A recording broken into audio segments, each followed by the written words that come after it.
Hey everyone, it's Raghu back with Mindrolling, and we're just speaking. My guest is in Seoul, South Korea, right? And here I am near Los Angeles. His name is Haemin Sunim. Is that good Yeah, pronunciation? Yeah. yeah, We're that sounds good. just meeting up, and Haemin's done such wonderful work in this world, aside from authoring books, and he is a monk and offering a lot of very, very positive energy. Right? We don't know each other, but I know that just from reading a little of the book and just seeing you in the video. So, uh, welcome. Thanks for being Oh, here. thank you for inviting me. Yeah. Yeah. Okay, so we need to hear about you though, because we just talked. Because I was saying I was near LA, and you said, yeah, I used to live in LA. Well, can we start when you're a child in South Korea? What led you to this path? Um, I think when I was 15 or 16, I had sort of existential crisis, Oh, and I didn't want to be in Korea, and I wanted to go see beyond. And I felt as though I was thrown into this life, you know, and you're just waking up and realizing that the life of the movie, it has been already started. And then you just have to figure it out, where am I? Oh, I'm in Korea. Oh, what am I? Oh, I'm a human, mm. I am Asian. So it felt a bit of, it felt quite foreign to me, at the time. Oh, yeah. And How old then are we talking about when you start to have this kind of awareness? like ever since I was very young, Yeah. then when I became adolescent, uh, it became even more apparent. So I began to read books about spirituality, Buddhism, Krishnamurti, and all the wonderful wisdom traditions, Mm. books from wisdom traditions. And By the I way, began, I have to mention Krishnamurti, the center, and where he lived is where I am in a place called Ojai, California. oh, you are in Ohio. Oh, wow, You been? wonderful. I passed by. I Yeah. passed by. Yeah. Uh, So yeah, Krishnamurti is a big part of this town for sure. oh, Sorry, that's go wonderful. ahead. Yeah. So um, I became really fascinated. Speaking of Krishnamurti, his words that the true freedom is freedom from the known. Mm, Yeah. That so I at that time I couldn't understand what that meant, yeah. but it was. I was deeply impressed by this his teachings, and it became kind of my like a koan, so to Mm, speak, to resolve. What do you mean? Like a true freedom is freedom from the known. mm, Yeah. And I thought the freedom was all about I get to do what I want to do. yeah. But Right. genuine freedom is the freedom from the known. So I became very interested in this path of awakening, enlightenment, getting to know my true nature, um, and then I had an opportunity to go to LA to live with my uncle. Oh, really? Yeah, so I was 18 and I was predetermined to go outside of Korea because I felt the world that I knew was just too limited and I just wanted to see beyond. And Did you then, speak English, him? no, I didn't speak English Oh very my well at God. the time. Really? So I went there and I lived with my uncle for a while. And at the time, I was very much still like interested in spirituality and all of that. I remember, visiting different center, in LA, which was Oh very yeah, fascinating. yeah. And I really enjoy, going to Bodhi Tree bookstore. Oh yeah, we I don't all know. did. Yeah, we all did, didn't we? Yeah. Oh Yeah. yeah. And then, I even went to Ramdas, talk. Oh really? Uh, yeah, I did. And uh, I remember all wonderful teachings he gave. Mm. But at the end, we got to kind of, lining up, Mm. and he gave him a big hug to all these Mm. people. Yeah. And this was kind of new to me. Yeah. I was very shy, East Asian boy, and this kind of very warm and welcoming and Mm. kind, teachings, and not just conceptual teaching. It was sort of embodiment, as he was embracing people, Yeah. and so I could feel sense of like a oneness and kindness, and feeling of uh, kind of unity. Mm. So, and then I managed to study at University of California, Berkeley, eventually. So I start living in the Bay Area, and then during that time, a lot of Tibetan Buddhist monk came, Yeah. in the Bay Area. So I got to meet, many teachers, from Tibetan traditions.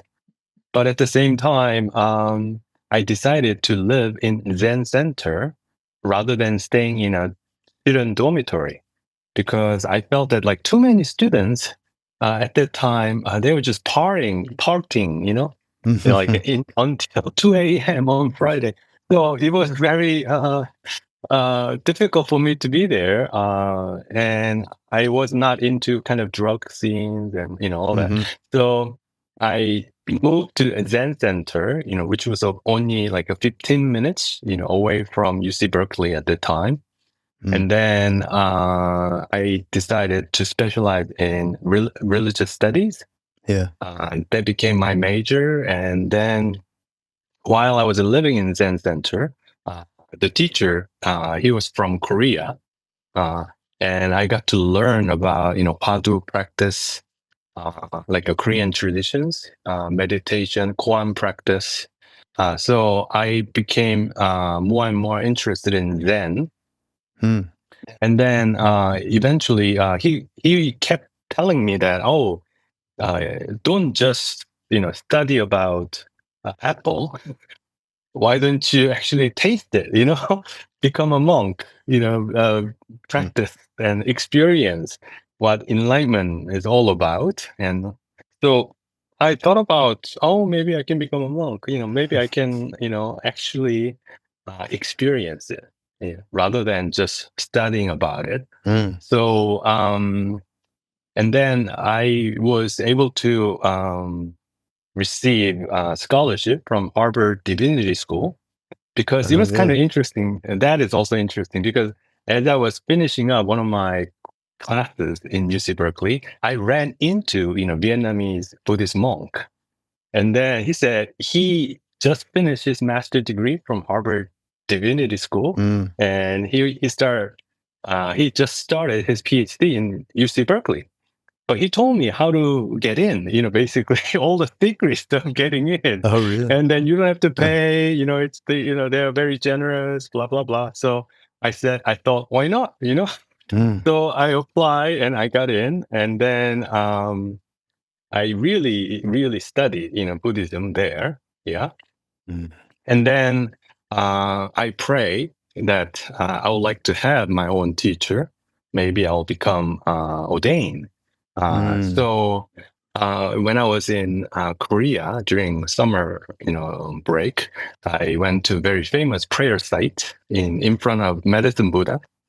So Mm. I bow, I don't know, like 108 times, something like that, and I bow. Please introduce me to my teacher. Yeah. And then I went back to the US.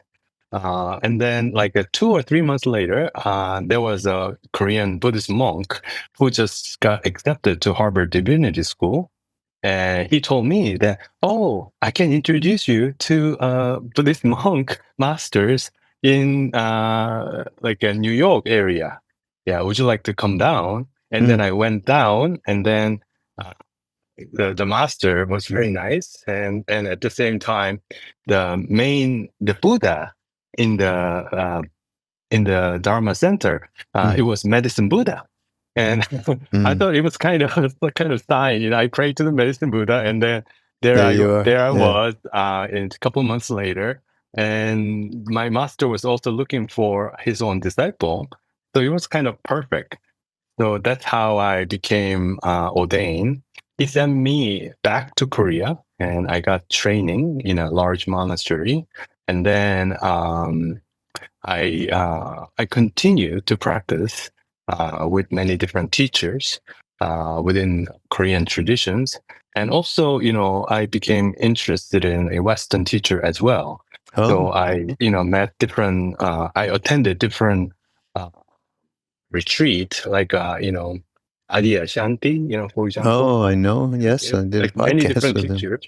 Yeah. Who else? So, and then I also went to Rupert Spira. Do you know? Rupert Spiro, right? Yeah, yeah, Yeah. yeah. No, So I don't know him. No, I know right, of him. Yeah. right. And then I went to Tara Brock. Tara. Yeah, she's wonderful. Yeah, like many many wonderful teachers in the U.S. Mm. And that's how I kind of deepened my practice.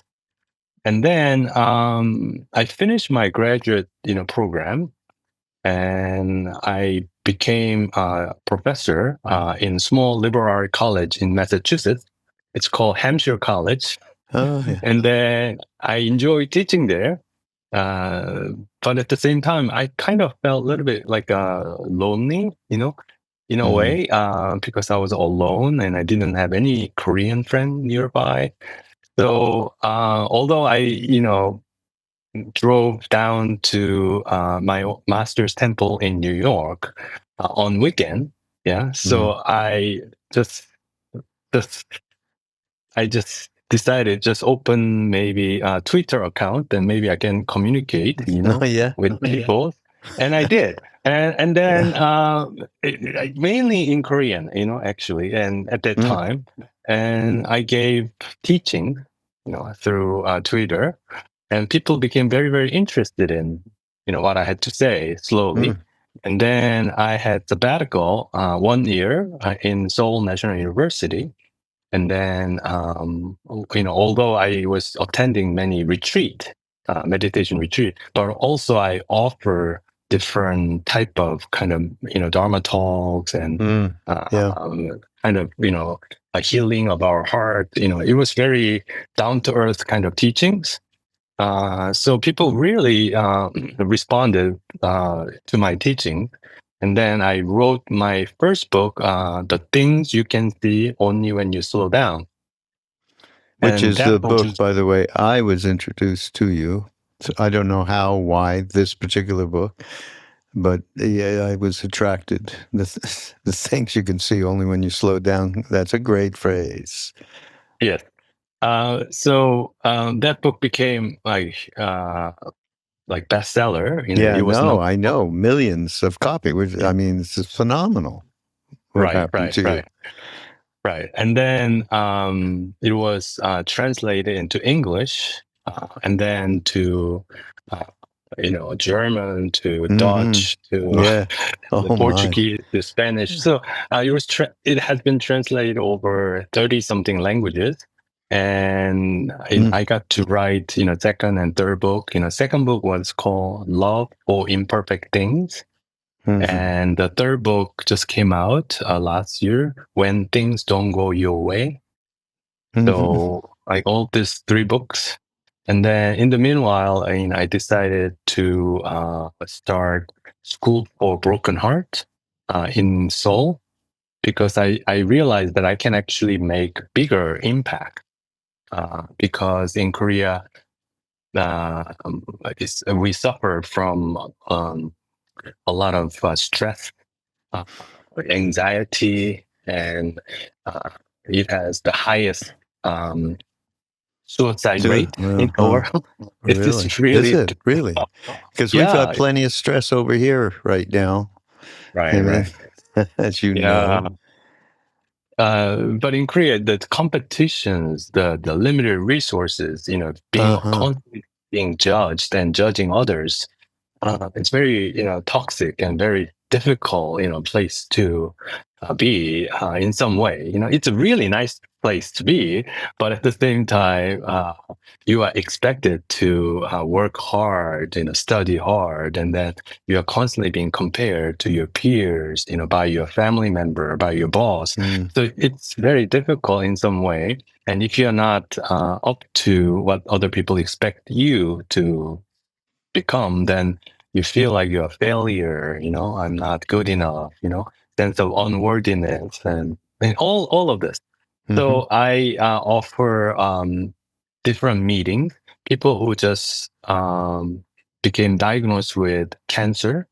So there was a support group I started, and then another support group, people who just got divorced, and then another support group, people who just lost their family member, and then another support group, people who has low self-esteem. So like, we School slowly of Broken Hearts. Is that yeah, right? yeah. You And just then, listed a bunch of them.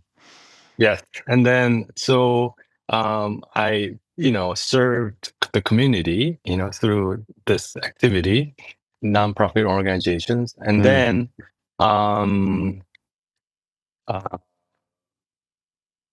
yeah, that's sort of my journey. And then I And then became here you, interested in but social you, work. and you Yeah. remained a monk through all of this, writing the books, creating this new foundation, and so on. Yes, I did. Hmm. And then I became interested in, feeding homeless. And then every Tuesday now I'm going out and, volunteer, making food and then offering food to low income elderly people mainly. Yeah. And then some homeless people. Yes. Wow. You're putting into action the Yes. reality of compassion, love, and kindness. That's so great. That's so great. I didn't know anything, by the way. So, everybody, we have a mutual friend named Hanuman Das who has, I think it's a foundation called Go Dharmic, and they feed people around the world. It's a wonderful. You can go to godharmic.org, I think. If it's not org, it's a com. So check it out. He introduced Haemin and I, and it was I didn't know anything. He said, "Oh no, I just love him." That's what he said to me. I Oh. said, "Well, if you love him, I'll love him too." So then we just hooked up, and here we are. And but I think there are some wonderful things in all of these books. I mean, I'm familiar only with the things you can see only when you slow down, and that alone is a koan to contemplate, I think. So then I open it up, and the first says, "Why am I so busy?" And I walk around saying that. I'm older now and everything, and I'm like, "Why am I so busy?" And I thought that was a great premise, a great way to start the book, and a great way to talk about. I mean, it's really around the relationship of our minds and the projections of our universe through the world, and so on. I think it's a really important thing that you describe it in a different way, but I remember one of the first times that I heard Ram Dass, a long time back, he was describing just exactly that by saying a pickpocket only sees people's pockets. And if you're oriented to lust, then of course you're seeing bodies, and and on from there. And I think having mindfulness about how, and we are all doing that, unless we are gone beyond. And I don't know if there's many of us there. We're not quite there yet. But yeah, talk about exactly that, mind creating our universe. Right. That's a really good example. So my friend was renovating his own temple, and he really needed to change the floor, right? And then wherever we went, he always just looked at, oh, look at this floor, Flores. look at the color, I love it. I wonder Yeah. how much that is. So just depending on what you are, thinking about, the world will present it in that fashion. So Yeah. there is an objective world out there. Yeah, it's not out there, right? It is how mind creates this world, seemingly outside of us. Yeah. But in Seemingly fact, good word. Yeah. yeah, in fact, it's not outside of us. There is no inner and outer divisions. It's just our conceptual distinction. That we feel as though there is like inner and outer, but in reality, there is just one undivided reality. Uh, so, like one of the great teaching that I learned from Rupert Spira, he gave this wonderful experiment. He offered this wonderful experiment where we are supposed to go, have a sense of your bodily sensation. Something maybe the feeling your buttocks is right now feeling, or the feeling in your stomach. Something, and then you maybe pay attention to the outer world. Maybe it can be the sound of bird, or it can be the noticing of a. Right now, I noticed a book. And then we can just go back and forth between the stomach. Feeling in my stomach, maybe stomach is full. Or you're hungry. Let's say you feel hunger, and then you see a book and you go back and forth. You pay attention between the two. Yeah. And then see if there is some kind of wall that you have to go through, to experience To get the from wall. one to the other. Yeah. And, or some kind of division, some kind of shield, like a curtain that you have to go through to be able to know the book is there. There is none.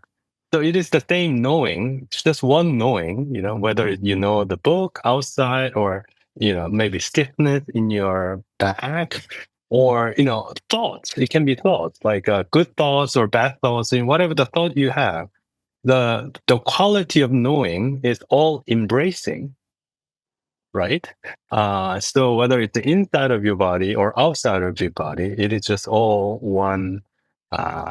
We are in the sphere of one knowing, so to speak. Yeah. Yeah.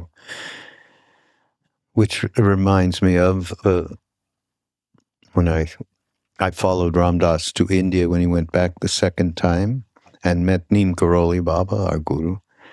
And there was two emphasis points, seemingly. Well, he didn't teach or anything, but he would say things like, "How are you?" Because we were talking about unity.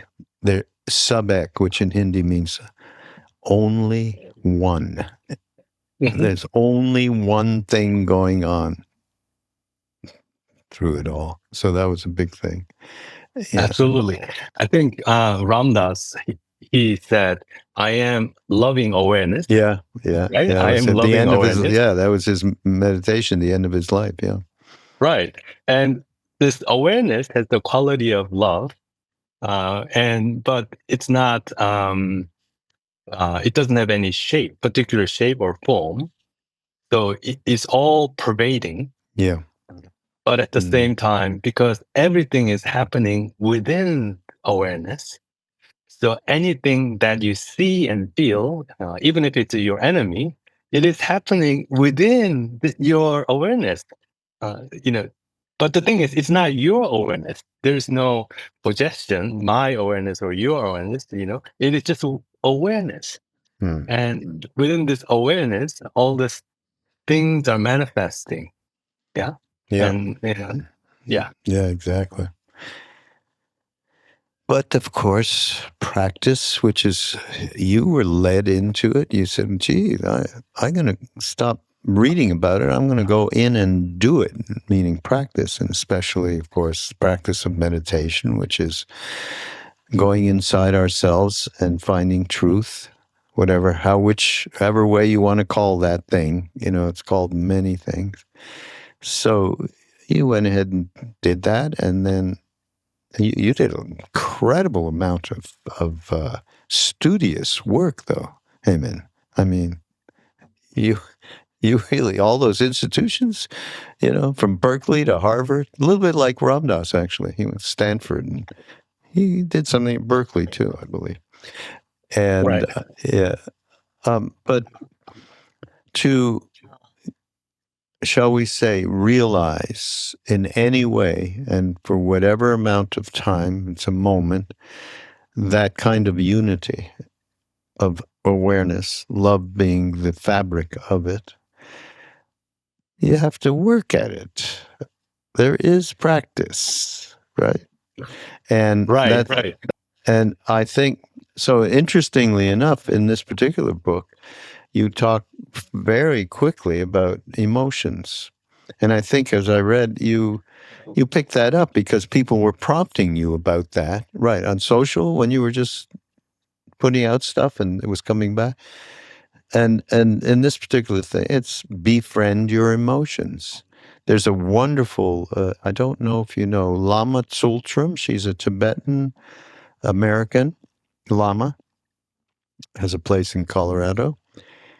And she wrote this book that I recommend to everyone, which is basically inviting your demons in, feeding the demons.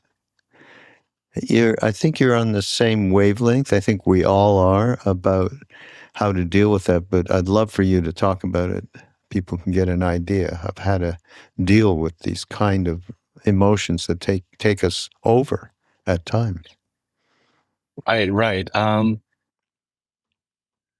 When we are feeling, bad or unhappy or trigger or stressed, I think it is an opportunity for us to pause and see what's behind that stress, what's behind that trauma, what's behind that, my annoyance.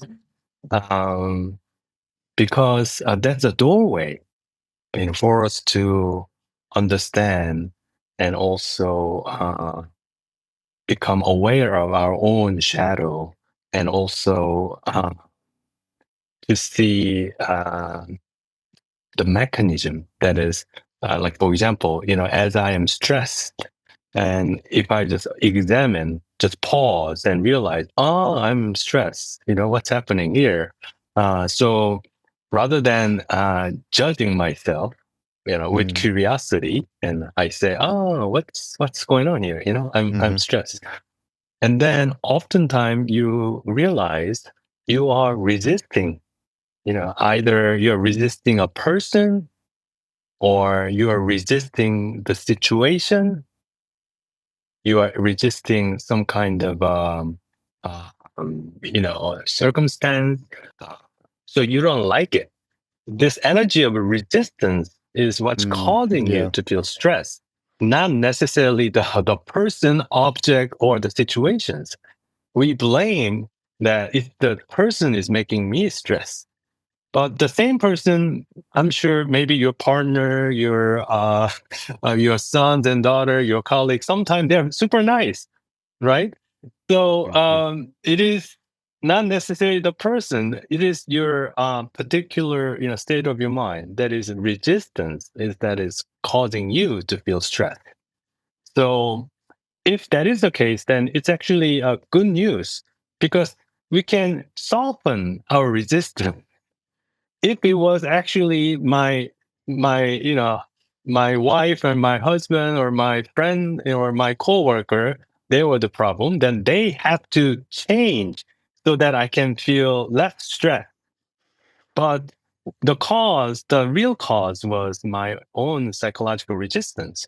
So once I get softened, I Mm, become softer, mm, and let it be, so to speak. And then naturally, the emotion, that tense emotion, gets slowly, it becomes transform into different shape and form, and eventually you move on to different topic, or it disappears.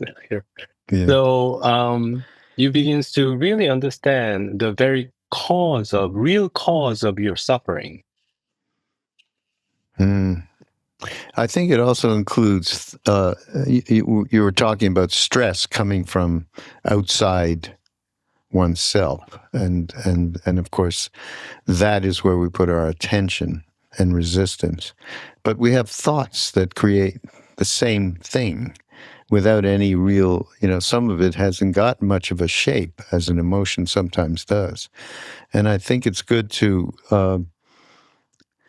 have that kind of mindfulness similarly that we do when we see something more solid outside ourselves that's disturbing, right?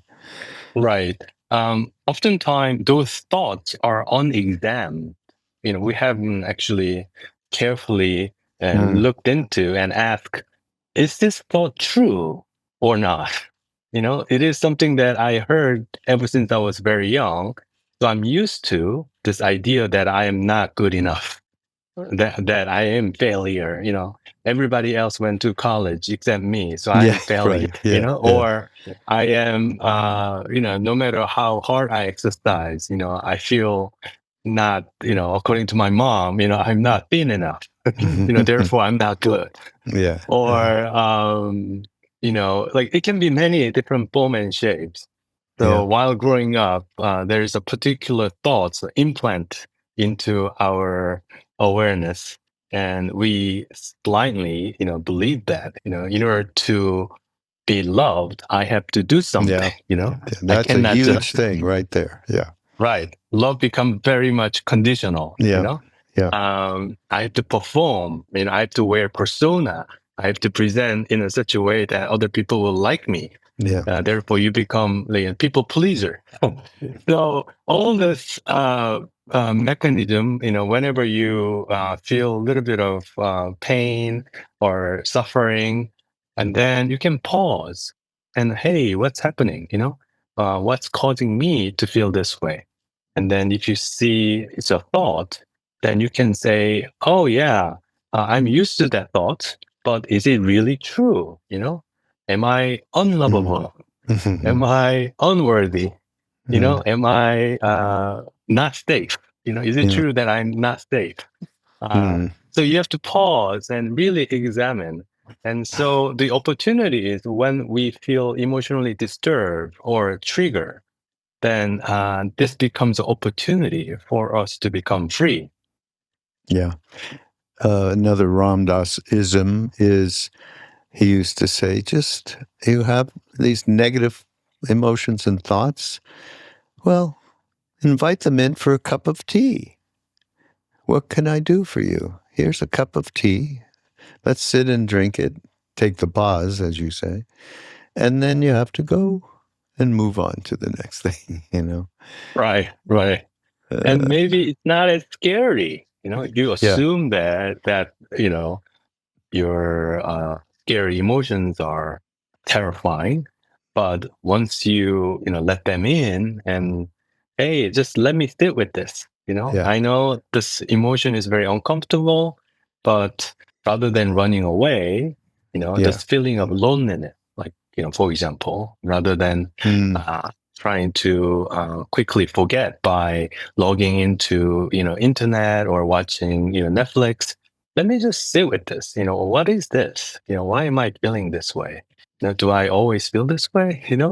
Uh, yeah, so I think it's important that we sometimes, allow those difficult, challenging emotions to be there Yeah. and invite them in, and Have then a maybe cup they'll of tea. reveal, yeah, Have they'll a cup reveal of their true tea. faith, Yes, they will. true, Yeah. true, identity. Yeah.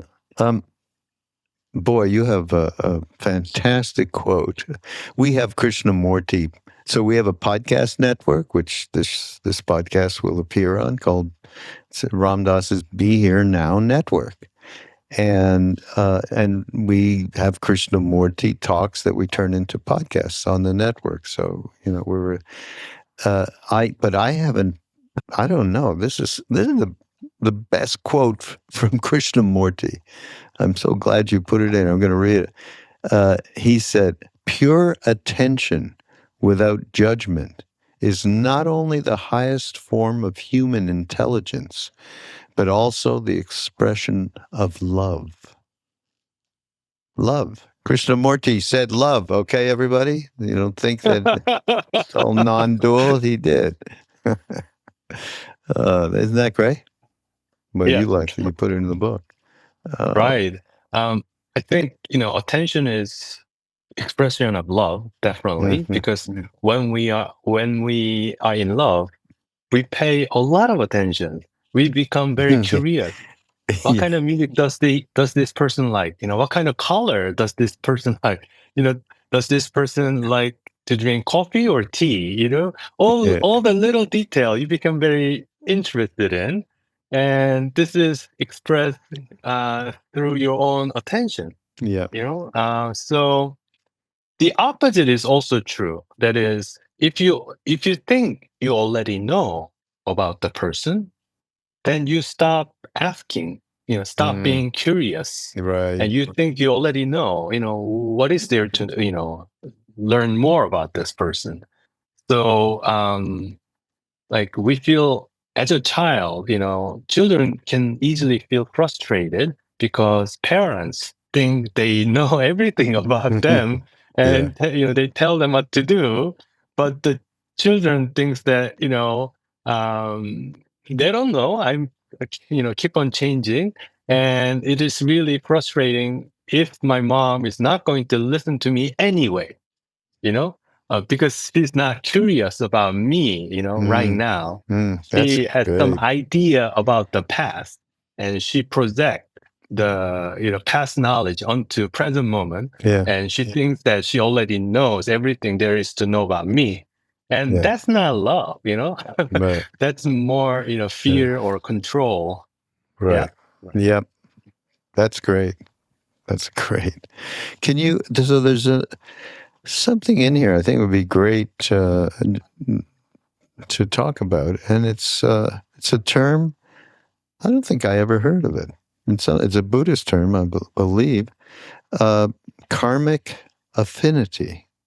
Can you talk about that? I think that's fascinating. Oh, it's more like a karmic connection, you know. Uh huh. Uh huh. So, so we feel you met somebody, you just met somebody, but you felt as though you have known the person for a long time. Mm, mm, So we say, oh, you have affinity, you have a karmic connection, not necessarily from this life, but maybe from previous life, something mm, like that. mm, So yeah, I think whatever we do, eventually, um, this life experience guide us to become spiritually more mature. Sometimes through a lot of pain and suffering, mm, and sometimes through betrayal and angers. But we become patient, and we become resilient. We become uh, eventually awaken to this truth of oneness. So this amazing oneness wanted to experience awareness, wanted to experience itself. The mm, only way to experience itself is temporarily forget that we are one. It is like playing chess. Sometimes you can play chess alone, right? So you play chess here in this side, and then you go around and play chess from the other side. But if you are just playing while knowing that it is just one person playing, then it's not fun anymore. So you have to forget that, oh, there are actually two people, not just one, just That's a two people great are playing analogy. chess. Yeah. So, one awareness is temporarily, forgetting that we are just one. So we feel as though there are multiplicity, many Hmm. peoples and objects and the world. They're all different. It feels Hmm. as though it's unrelated, and we suffer the illusion of separation because of it. But then through that experience of separations, and there's a deep down like a longing to return to home, our true home. And then we are making this one big circle. Initially we thought that we are just broken and unrelated and alone, then only to realize that, oh, actually we are one. And eventually you realize place where you left is the place where Where you you come started. back to. Mm. Yeah. What do you think about, our tradition, our legacy from Neem Karoli Baba is really a combination of bhakti, devotion. So, of course, using duality to transform oneself, and Buddhism, because we all studied Vipassana meditation back then. That was such a foundational practice for us. Many of us, like you, when all the Tibetans came, we were there in India, so we were spending time with Tibetan teachers, and then for the rest of our lives had involvement with everyone from His Holiness to Karmapa and so on. And yeah, what do you think? I mean, so I see this as, and this is something you used to talk to Ram Dass about. The reality, he would feel at times that the Buddhist canon is so diamond-like clear that he would say many's a time people get trapped in that, in their intellects. And sometimes it's a cover for actually experiencing through heart what it is that is going on in their lives and in the world at large, et cetera, et cetera. So my feeling is that it's a great combination, although in some ways it's at odds with each other, obviously with a deity. We are all, we love Hanuman. I mean, the monkey god. In fact, I was more into Buddhism when I went to India, like Ram Dass, and I experience it as something I have no idea about, and I don't go there because I don't care, because there's an opening that happens that is so spontaneous that was as real as it could all get. So what do you think of that? Bhakti and discriminating wisdom of Buddhism. Right. I think it's very important that we cultivate both. Uh, if you just spend a lot of years just cultivating wisdom, then you may lose the sight of love. The components of compassion and love, the true bodily embodiment of compassions. Um, so I would say that in Buddhist tradition, we also emphasize faith, having bhakti, practice. So, for example, my members, my temple, we chant, Amitabha Buddha or, Guanyin Avalokiteshvara. Yeah. But in the beginning, we do it as though they're like my father or mother, loving mother, always taking good care of us. And so you are having a relationship in that beautiful way. Your mother is always there to take good care of you. Guan Yin or the Kwanseum in Korean. And then you slowly begin to wonder, how is it possible that Avalokiteshvara, Bodhisattva, can manifest everywhere, all time? How is it possible? Why is she so compassionate? How is it possible? And so from the place of bhakti, devotion, deep trust, and you're beginning to, wonder, you're curious about your own mother, so to speak, who is she? Why is she always so willing and to help us? And then you realize that because the very fabric of us, you know, it's her. It's her. We are not separate from her. In the beginning, you think that your mom and I, although we are related, we are still, separate. But eventually, as you inquire and practice more and may bow more and chant, the name more, and then you realize, maybe because the very time that I'm chanting, calling out her name, it is the very mind that is the Guan Yin, that is the Avalokiteshvara. It's not separate. So ultimately, I am that which I'm calling. Right, there it is. Yeah. Yes. So I think there's a gradual process, and you begin to embody this mother of compassions, and then you, rather than identifying yourself with all the story you have accumulated throughout your life, your identity, as a man or a woman or nationality or race and all these things, you replace them with your new identity. That is loving awareness, Right, loving right. kindness. That's your Yeah, identity, yeah. all embracing. That's who you really are, not limited by your stories or human, identity. Yeah. You have a wonderful piece in this book.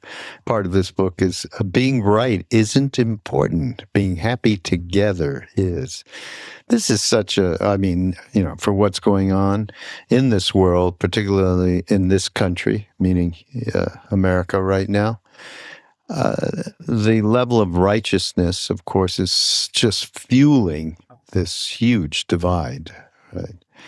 And that they say that righteousness is like the last rung of the golden chain of Kalesha, of all the attachments and the basically completely wrong thinking.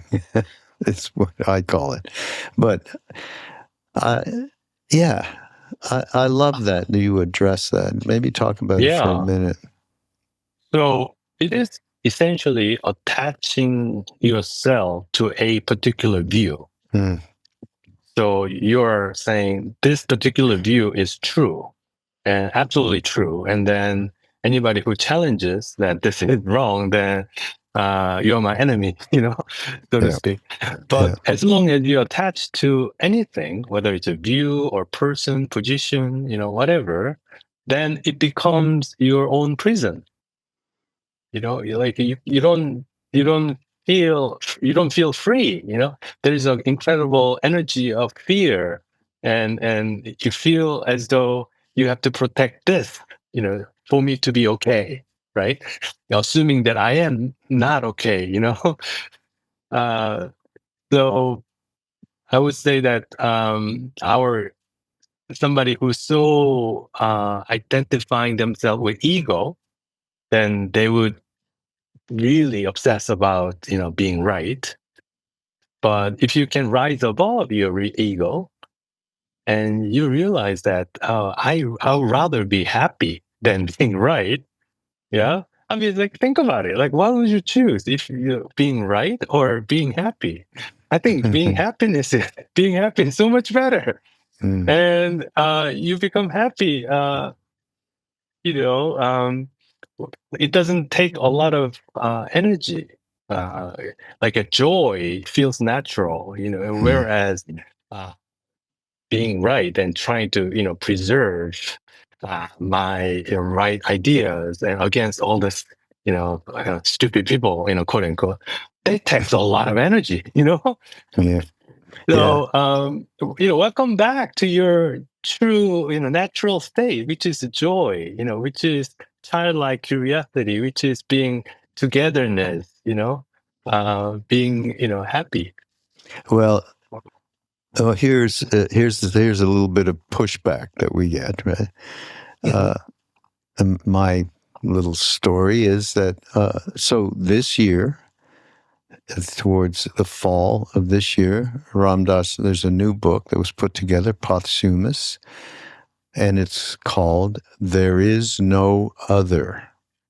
Yeah, beautiful. So Oh, people ask what's going on or whatever, people that are in, seekers, spiritual scene of one sort or another. And I say, there is no other. And they go, oh, okay, that's pretty hard right now, though. And they'll go off on there's a lot of horror that is going on right now and destruction, tremendous. And so this is another part of the story. I don't know, somebody might say, that I can actually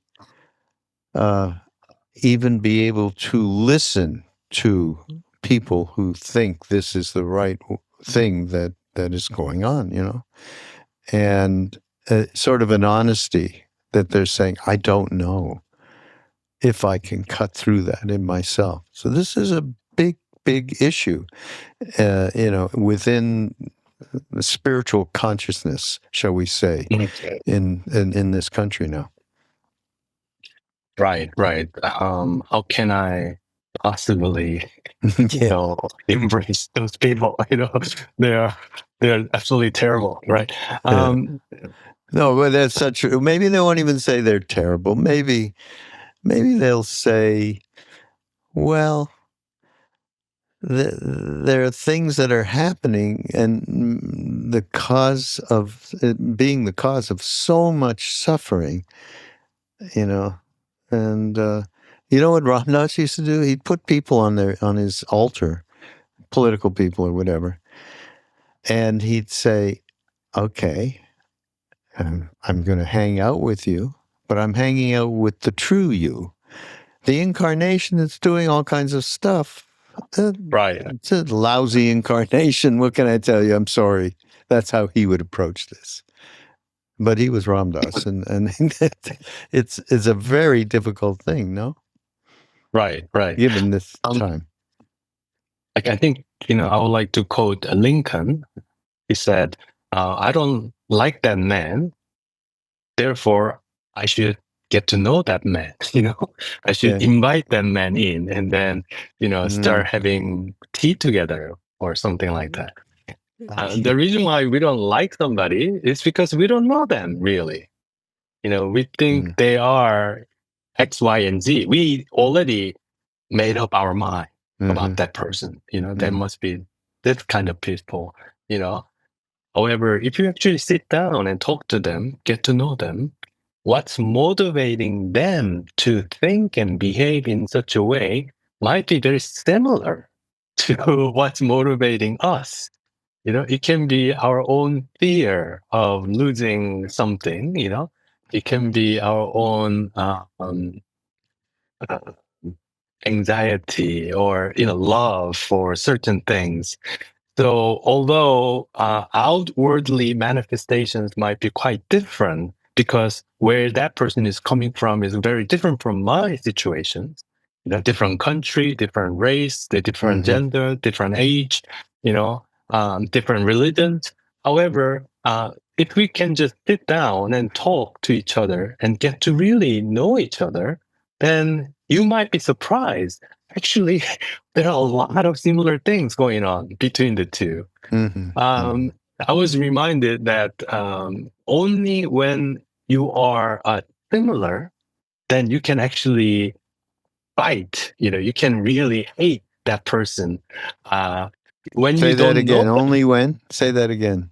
like when you really know, like for example, the civil war, or like fight between the same religion, maybe like for example, Catholic and Protestant, the war, or like between sisters, and the fight can become really intense because they know each other so well, and they are actually quite similar in some way. Um, like, however, if you were to, let's say, you have to fight with somebody that is completely, different from your own circumstance or religions or background, then somebody you don't really care, then you will not fight that much. So you might be surprised that if you actually sit down and get to know the person you hate, you will realize that, oh, maybe I hate that person because they are in my shadow, like so to speak. They are part of my shadow. Uh, Mm. like one good example might be like Korean people. We have a long history with Japan, and so we have a lot of love and hate relationship going on. Historically, Korea used to be the colony of Japan, Yeah. right? Yeah. And so, but at the same time, Korean love to go to Japan. And that's our like number one tourist destinations. Why do we go there? When we hate them so much, right? So this is something very curious.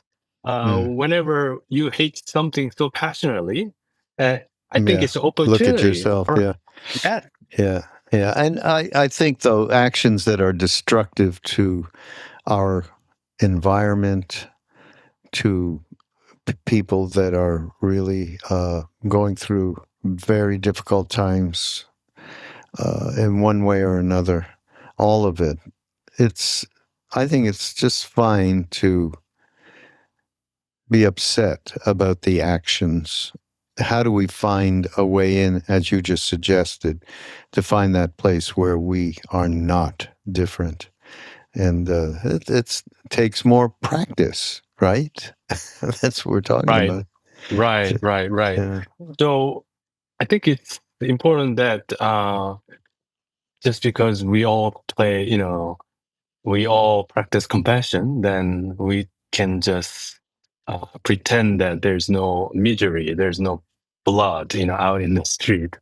Um, I think it's calling us even more, to go out and help them, as we deepen our compassions. Um, so I think, in the process of helping other people, just remind yourself you are helping them not because you hate your enemy, but because you care about people who are suffering. Yeah. I think there's like a big difference. If you are doing it, your motivation is to because you want them to be destroyed. Then motivated out of your hate. Then what happens is the very hate that you have is going to destroy you first, because it's Mm-hmm. happening within your mind, Mm-hmm. Yeah. and you begin to see everything in a terrible and negative way, and Yeah. so Right. you become the first victim. Yeah. So Exactly. rather Yeah. than you be motivated by fear, be motivated by love. Motivated by compassion. For the suffering. For the people who are suffering. Um, and then you can actually engage in this compassionate work for a long time. Yeah. Mm. So Yeah. you cannot Yeah. do your service when you are motivated by hatred, because at some point you become really bitter and angry, Burned out. and you burned out, and then Yeah. the anger and bitterness can turn into the organization that you work. Yeah. Right. Because you've been so angry and bitter, then people that you're working together, you can be very complaining and always angry with other people too. So I think it's very important that we safeguard our emotional state and also protect our own motivation first. Yeah. Yeah. Well, we're at the end of our time together, but there's I want to read this one thing, and it's something from Cardinal Nicholas Chung Jin Suk. I don't know if I pronounced his name properly. Yeah. Here is his quote. There's no record of the biblical story of one fish multiplying to 2 or 3. There is also no record of fish falling from the sky. What probably happened was that people took out their lunches and shared their food with others after listening to Jesus' moving prayer. A miracle is not just an otherworldly phenomenon transcending the laws of nature. Letting go of self-centeredness and opening one's heart to others are just as miraculous. I love that. That is just, yeah. Amen. That's the thing. Right there. It's all said right there. And thanks so much for being here. Thank you so much for meet you. Yeah, same here. I had a wonderful time. That's so great. Yeah, everybody, of course, go to BeHereNowNetwork.com/mindrolling, and you'll be able to both see and hear this podcast, or you can go to YouTube, or you can go to Spotify and all those other platforms. But in the show notes, we will have links to Haemin's books, okay, which are really lovely. And, thank you so much. Yeah, no, so I'm really happy about that. And everybody, we'll see you next week on Mindrolling. Bye-bye.